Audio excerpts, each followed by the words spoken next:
एक चोर था गोवर्धन डाकू, बहुत नामी डाकू था। बिल्कुल सरल उदाहरण में तुम्हें बताया है।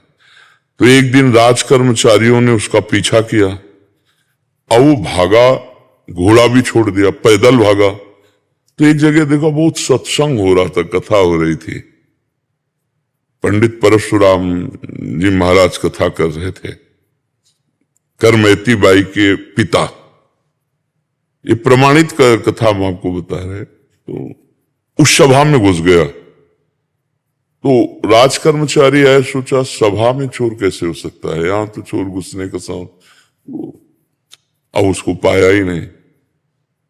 जब कथा 2-3 घंटे बाद समाप्त हुई तो कथा का प्रसंग चल रहा था। वृंदावन में श्री बांके बिहारी लाल को आज यशोदा मैया ने सोने की करधनी, सोना, वो तो चोर आदमी, करधनी सोने की। भगवान श्री कृष्ण चंद्र जी को बांके बिहारी को कह के पुकार। 8 वर्ष की अवस्था है, मैया ने सोने की लकुट दी, सोने का। अरे इतना माल एक साधारण, और गाय चराने अपने सखाओं के साथ जा रहे हैं।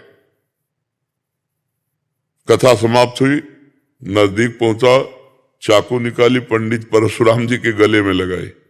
पता लिखो, ये जो इतना धनी बालक का वर्णन कर रहे थे, पता लिखो।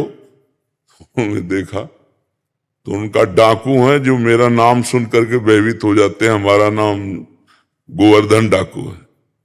कहा भैया इतनी तुम्हें जल्दीबाजी क्या है? बोले पता लिखो। केवल कहा? बोले मथुरा क्षेत्र वृंदावन,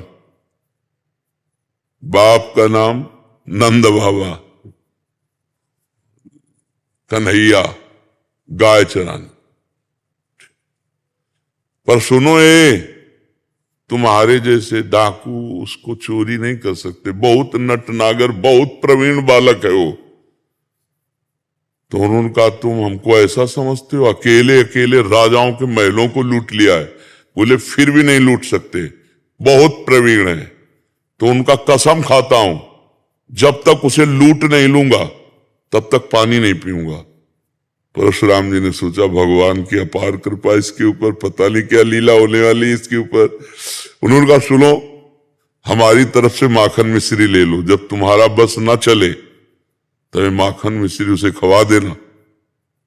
हाँ ये बात भी ठीक है, बच्चा फुसला के काम चल जाए तो मारना काहे को पड़ेगा। माखन मिश्री फेट में बांधी और कहा कसम खाता हूं जब तक उसे लूट नहीं लूंगा तब तक मैं पानी नहीं पीऊंगा।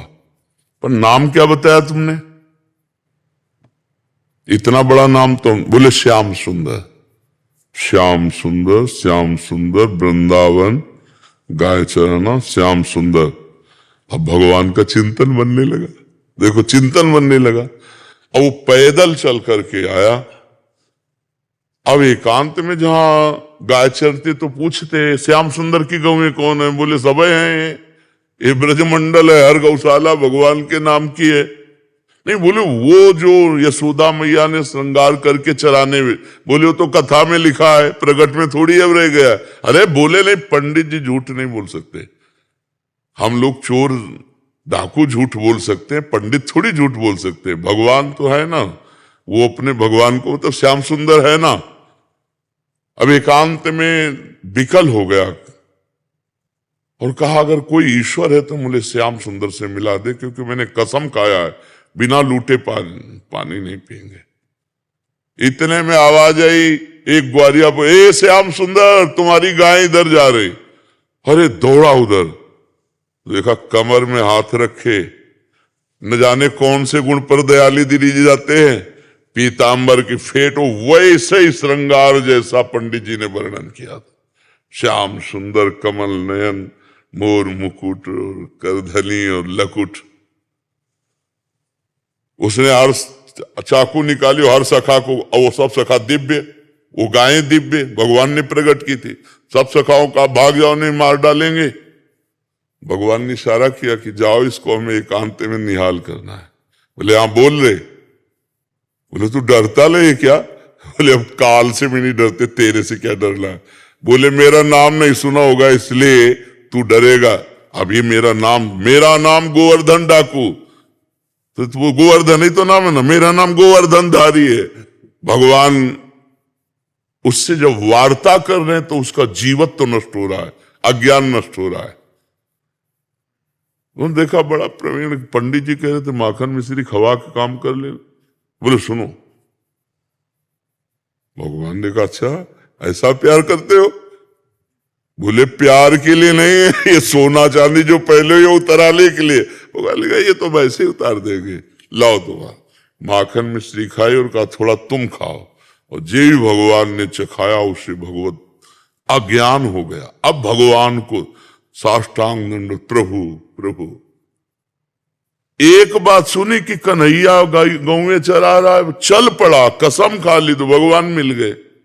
यहाँ जीवन व्यतीत हुआ जाता है, हलवा पूड़ी खा करके दिनचर्या का बैलेंस बनाते रहते तो भगवान कहाँ मिले। जब भूख प्यास सहकर केवल भगवान के दर्शन के लिए, तो भगवान उसी समय प्राप्त हो जाते हैं। हम लोग सुनते बहुत हैं, समझदार बहुत हैं, नहीं करना चाहिए ये भी जानते हैं, लेकिन भजन ना होने के कारण हम उसको उतार नहीं पाते हैं।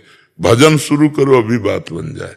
नाम जप करो और निश्चय करो कि मुझे इस मार्ग में चलना है, तो पापाचरण नहीं करना है, गंदी बात नहीं करनी, किसी को दुख नहीं देना, किसी का अहित नहीं करना, तो मंगल शुरू हो जाए। अभी दिव्यता आने लगी अंदर की दिव्यता, ये बाहर शरीर का राग छूट जाता है। समझ पा रहे आप?